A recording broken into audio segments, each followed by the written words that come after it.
د حضرت عمر فاروق رضی الله تعالی عنہ زمانه دی یو هلک ډېر زیات عبادت گزار. امام غزالی لیکلي دي په احیاء علوم الدین کې دومره عبادت گزار و دا هلک چې حضرت عمر د عبادت ته پسخېده. صحابو به څونه عبادت کو، جماعت ته چې براغې بس ناست به. حضور پاک فرمایي زمارونو دا وره چې جماعت ته په وخت راځئ. چې کوم انسان جماعت ته راغی او د په جماعت کې ناسته وکړه په دې نیت چې بل مونځ به راځي او زه به مونځ کوم، دله به الله په دې ناسته دغه مانځه اجر او ثواب ورکړي. مونږ خو په منډه رادام رکعت رانتلي اکثر دوه رانتلي، بس مړه یو رکعت خو م لاندې که مونږ په دې خوشحاله یو. مانځله په وخت راځئ کښېنئ جومات کې، انتظار د بل مونځ کوئ. مازدیګر وختي رالی او ته انتظار وکړه د مازدیګر، دغه ټول ټیم د مازدیګر په مانځو لیکلی شو او مازدیګر مونځ کو کېناستې او تسبیح دې راواغېستې تر ماښام انتظار کې، د مازدیګر نه ماښامه پورې چې څومره وخت دی دا ټول دله د ماښام په مانځه کې ولیکلی شو. دې هلک به دا چل کو مخکې به راغی او داسې په خشوع خضوع به یې مونځ کو په ژړا چې حضرت عمر به کتل چې دی هلک ته او د ځوانۍ عبادت ګورې د بوډاوالي په نسبت الله ته ډېر خوښ دی. د بوډاوالي هغه م الله قبلې، خو د ځوانۍ هغه دغه وخت کې د انسان په زړه کې یو نشه پرته وي، دغه وخت کې د انسان د دنیا جت وي، دغه وخت کې د منډو او د کاروبار او د سیر و تفریح شیطان په ډېر غالب دی، هر څه پرېږدي والله دغه عبادت ډېر زیات الله ته مقبول دی. د ځوانۍ خیرات خدای ته ډېر قبول دی. نو دی به ناست و ژړل به مانځه نه پس، ماښام مونځ به وشو دی به کور ته نه ته،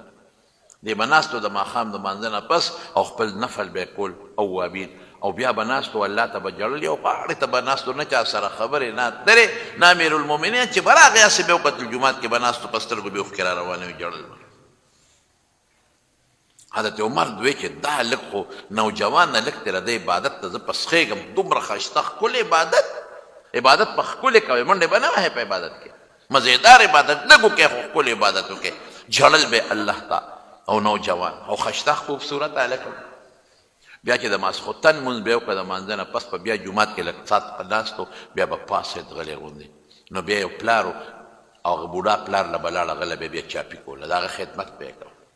چې هغه به یې ښه اوده که، د هغې نه پس به دا هلک سملاستی ده، خپل بیبي له خپل ځان له به وروسته ته د پلار خدمت به یې کوه. او ګورې د ما اوس تاسو ته م زه وایم د مور او پلار چې دا کوم بوډاګان دي د دې خدمت وکړي، په ډېر اسانه جنت ګټلی کېږي. د چا پلار بوډا دی د چا مور بوډۍ ده، زه ځوان به م کوې خو چې بوډاګان دي ستا خدمت ته محتاجه دي، قسم په خدای قسم مې راته وخوړ په دې ډېر په اسانه جنت ګټلی کېږي. رسول الله صلی الله علیه وسلم ته یو صحابي راغی وی جهاد لازم، هغه وخت کې جهاد په دغه موقع باندې فرض عین نو. وی الکه والدان مور پلار دې شته؟ وی او د الله رسوله وی ففیهما فجاهد، زه د مور او پلار خدمت وکړه دقه ستا جهاد دی. د مور او پلار په خدمت د جهاد ثواب چې کافر سره میدان کې ولاړې هغه الله پې دله هغه اجر او هغه ثواب درکوي. مونږ مور څه کوو په پلار څه کوو مړه، خو چې مور او پلار دله خدمت کوي نو مور او پلار د د خدمت نه پرېوتل په خدای بیا وایي استاد جي بابا مې نه جوړه دا واوته خدای پاک دې جوړ کړي. نه نه نه نه جوړېږي نه، بس چې خدای په خپل فضل وکړي، خدای په خپل رحم وکړي. مطلب دا چې بس نه ملکه په مې مه وجنه، ورشه په دا مری ولا زور وکړه چې اړو قصه د اخلاصه چې خدای ظالم خدای په خپل فضل وکړي جوړېږي نه. دا جوړ دا مو وایه چې یاره سخت بیماري ډاکټر نه جوړ دوه وکړي که خدای پاک راته بیا وګرځه، دی به بیا ستومانه دی چې بس زره خیرت ته لاړ شي. پلار او مور باندې مور دله غوجل غورځوي بس مور ده خو چې هغې له غریبه پاتې شي په خدای کې ډوډۍ وله څوک ورکوي. دا مونږ ته پته هر څه نه خبر، تاسو هم د هر څه نه خبر یې، خو زه بس ځان به پې شپېلي کو غږ به نه کوم. د پلار خدمت به یې کوو لا مړه ای نه پس به وده شو په دې لاره چې به دې جومات ته راته مسجد نبوي ته کور یې لږ بار او یا به واپس ته دقل تکلیف ښایسته او ښکلي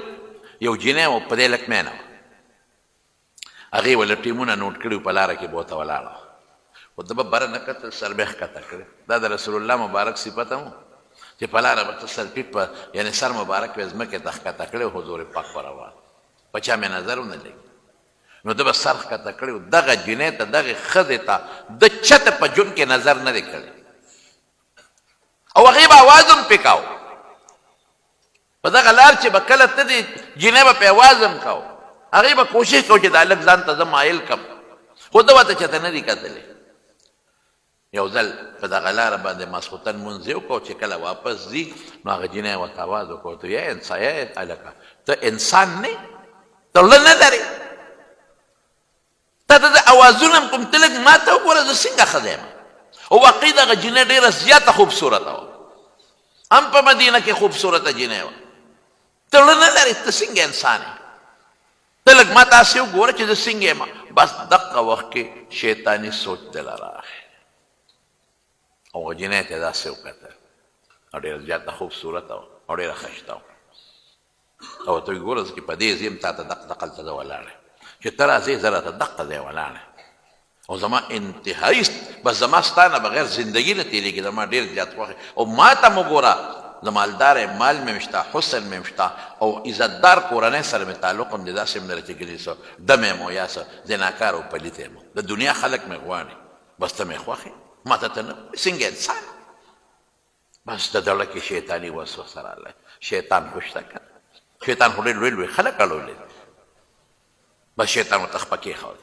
راټینګ یې کو پسې ختم لګېدلې ورپسې خو چې دا هغه جینۍ خبره واورېده او د هغې هغه شکل او د هغې هغه خبرو ته یې وکتل د زنانو سره ګورې شریعت مسله وره زنانو سره پردو زنانو سره چې کله هم خبرې کوې په سخته لهجه به کوې او ښځه هم چې سړو سره خبرې کوي پردو سړو سره بعضې وخت د ضرورت خبره راشي نو په نرمه لهجه به خبرې نه کوي په سخته لهجه به کوي دا د شریعت وینا. ټلیفون وکړه مثلا زنانه اوچت کړه ټلیفون او ته وایي پلانکې کور شته نو دې به ورته دا به ورته خولې چینګی نه نرمې پستې خبرې به نه کوي چې د هغه تمه پیدا شي دا به ورته سختې خبرې کوي نشته دا د شریعت قانون دی. یا ډاکټر له لاړه شي ښځه یا بل څه کاري وي نو دا به پرده کې ځي او دا به نرمې پستې خبرې نه کوي دا به سختې خبرې کوي چې د دغه ډاکټر صاحب یا د بل پړه کې څه غلط سوچ را نه شي. شیطان خو سرخوړلې په دې میانځ کې پروت دی که زمونږ یو عالم لیکي چې که ښځه رابعه بصریه وي رابعه بصریه ډېره نیکه ښځه وه هغې په ټوله زندګۍ کې چې څومره خبرې به کولې د الله د قرآن شریف په آیت به یې کولې بس آیت به یې ویل د هغې نه خلکو ښه مطلب خپل اخېسته ډېره نیکه ښځه وه. او په بزرګانو کې عبدالله ابن مبارک ډېر لوی بزرګ او ډېر لوی عالم تېر شوی وایي که په یو ځای کې عبدالله ابن مبارک او رابعه بصریه غوندې بزرګان کینی په یو ځای نو ګورې درېیم به پکې شیطان نه به کینی یو بل سره یو ځای خلوت به نه کوي یوازې والي د ښځو د مکر نه به سړی ځان ساتي بس دا لږ ښه عبادت ګزار دی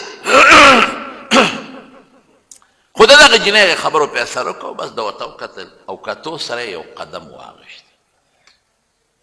هېڅ ګونه یې نوره ونه کړه خو یو قدم یې د هغې کور ته واغېستې راځه ویې ته لږ یو پوټې مهرباني وکړه دې کور ته را دننه شه دوه خبرې به وکړو کور هېڅوک هم نشته یو ته یو زه به د یو قدم واغېست چې ورننه بوځم خو چې قدم یې څنګ واغېسته یو ایت وله مخې له راغی ان الذین اتقوا اذا مسهم طائف من الرحمن تذکروا فاذا هم مبصرون د کوم انسان په زړه کې چې د خدای یره پرته ده چې د قیامت په ورځ به د الله سره میلاویږم شکر الحمدلله زمونږ د ټولو د ایمان دی چې د قیامت په ورځ به الله ته مخامخ کېږي د ایمان چې د چا نه بیا کافر دا زمونږ ایمان خو د چا د ایمان ډېر ټیټ دی او ډېر مضبوط دی او د چا لږ کمزور دی لکه زه به یو مثال درکړم چې تاسو پرې پوه شئ چې کوم دی کې د آیا رښتیا مخکې دا شی چې راغلی و کورونا نو د کورونې په وخت کې چې د چا کور ته کورونا را دننه شوه د هر چا پړه کې یو سوچ پروت و چې بس راله وړي به مې او چې چا به ټوخ نارې کړ بس زه تباه به هسې بې څه مفتو کې که چا سوچ نه دی کړی او چا توجه نه ده ورکړی ته خدای ساتلی دی خو که د چا پړه کې دا یره راله چې بس وړي مې نو بس هغه وړی م دی دقسې د قیامت دا سوچ پړه کې راوستل ان الذین اتقوا اذا مسهم طائف من الشیطان چې د شیطان سوچ ولا راغی ذهن ته معنی خو خیر د طالبانو اوږده ده خو زه مختصره ته نو تذکرو او فورا د قیامت ورځ را مخکې کړي چې الله دا مې څه وکړل دا قدم خو چې ما د جنایت طرف ته واغېست دا خو ولیکلی شو الله دا خو ته ولیده د دې نه خو ته پروردګاره خبر شوې پیدا هم مبصرون بس نظر یې ولګېدله نظر یې ولګېد دغه وخت غافل شیطان برباد که خو چې کله ورته د قیامت دا ورځ را یاده شوه د قیامت ورځ بس خو چې دا آیت ذهن ته راغی چې پروردګاره دا مې څه وکړل دا خو ولیکلی شو الله دا خو تا ته معلوم شو دا به ته ما ته د قیامت په ورځ یادې پروردګار دا عبادت مې که څه لپاره وکړو هر څه لړل یو بالټې پی یو بالټې پی چې یو قاشوغه موتیا دې پکې واچه رښتیا ووایه هغه ټول پی برباد کړي که نه کړي دا خو مالی بلا عبادتونه وکړه خدای ته جړاګانې مې وکړې دا خو مې پکې زهر ور واچول دارو خوره که نه د بلډ پریشر ټیک به خو که لږه بدپریزي دې وکړه نو هغه بیا دې بېغمه کوي الله ما خو بالا دارو خوړل د نیکو اعمالو دا خو مې زهر وخوړل دا مې څه وکړل ګناه ته روان شو بیا پردی ښځې پسې مې قدم واخیست یا پروردګاره دا خو تا نوټ کړل د قیامت په ورځ به څه کېږي بس هلته بېهوشه را پرېوت ومقدر څوک ته خبر نه شو بس یو الله خبر شو هغه جینۍ وې دا څه په جنجال ور سړی خو مړ شو بېهوشه شو جینۍ چغې کړې هلته پلار یې په تمه دی چې زما زوی خو نن زما خدمت له را نغې هغه یو خوا ګرځي بل خوا ګرځي هغه جینۍ چې خلکو ته چغې کړې دلته څوک پروت دی او د څوک پته نشته چې دا څوک دی ځان یې ناغرضه که خلک رالل پلار یې راغی چې څنګه پلار یې راغی او چت یې که کور ته یې یوړه هوش کې راغی بچې څه چل در باندې شو خیر دی لکه بعد یو په انسان بیماری راشي څه تکلیف هغه زمانه کې چې کوم حکیم طبیب وي چې د هغې علاج دی لو کوم څه چل شوی دی بچې بس د بیا جړا راله داسې سلګې ووالې او جړې وکړه بابا او دقه آیت یې وې بابا دقسې په لاره باندې را روان وم دا واقعیت وشو دا آیت مې رایاد شو زه به الله سره اوس څه جواب کوم د قیامت په ورځ به خپل رب سره سترګې سینګ لګوم ای رب ماله خو تا ډېر ښکلی وجود راکړه د هغې دا معنا ای رب ماله خو تا په زړه کې خپله مینه وراکړه زه خو به تا ته به مې جړېدم نو خدای د هغې دا کار مې وکړه دا بدپریزي مې وکړه ای رب تا خو د ما په زړه کې خپل محبت اچولی و زه به جومات کې ناست وم یو خوا مې توجه نه پروردګاره تا ته دا خو مقلب القلوب راړونکې ته تا راله خپل ځان ته اړولي تا راله ځان سره مینه پیدا کړې وه ربه دا مې څه وکړل پلار ورته تسلي ورکوله